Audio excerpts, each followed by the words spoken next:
गाईच मी कुठं आली आहे बघा. मी गणपतीच्या कारखान्यावरती आली आहे जिथं गणपती तयार होतात. सो मी दाखवते तुम्हाला बघा.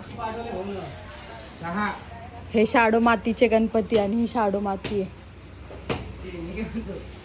हे बघा ह्याच्यामध्ये मिक्स केली जाते, नंतर असं केले जाते. राहुल दादा तो गणपती असं फिरव आणि मग नंतर त्या साच्यांमध्ये टाकले जातात आणि मग एक एक पार्ट असं जॉईन केला जातो गणपतीचा. एवढी मेहनत लागते गणपती करायला आणि तुम्ही बोलता 1000ला द्या आणि 500ला द्या. हा लय कष्ट करतो बिचारा. मी इकडे सगळे गणपती केलेत. हे शाडू मातीचे गणपती आहेत हे सगळे. आणि ह्या साईडला POP. हात जॉईन करायचंय आणि ह्या हाताला असं एक होल पाडून घेतलंय. किती वेळ लागतो राहुल दादा? 10 मिनिटं. एक हात जॉईन करायला 10 मिनिटं. नाही आहे का?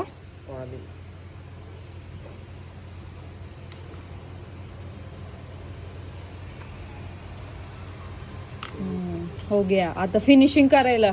आणि ह्याची हाताची डिझाईन आहे ना, ही हाताची डिझाईन म्हणजे ज्वेलरी, ह्याचे हातातल्या बांगड्या आणि हाताने केल्यात. यांनी केले है ना? हे पट्टीने करावं लागतं. ते हा पट्टीने केलेत. काढ द्यावा लागतं त्याला. म्हणजे अजून परत ह्याच्यावरती हे करायला लागतं का? म्हणून हा गणपती एवढा जड होतो. हो गया.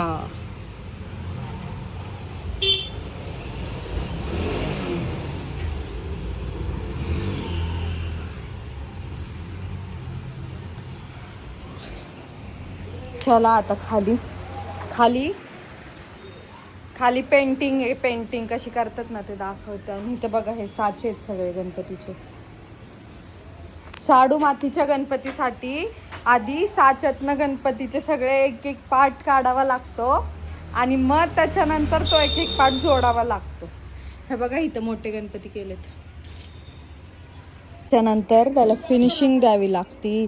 त्याच्यानंतर त्याला असा बॉडी कलर द्यावा लागतो आणि मग असं पेंटिंग करून गणपती बाप्पा तयार होतो.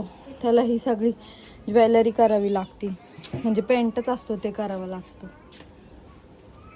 बघा मोठे मोठे गणपती चालले आहेत आता. असं बॉडी कलर असतो. सगळ्या गोष्टी कराव्या लागतात. हा बघा किती सुंदर आहे. ह्याला चमकीचं धोतर मारलेलं आहे. ओलच आहे. Good night.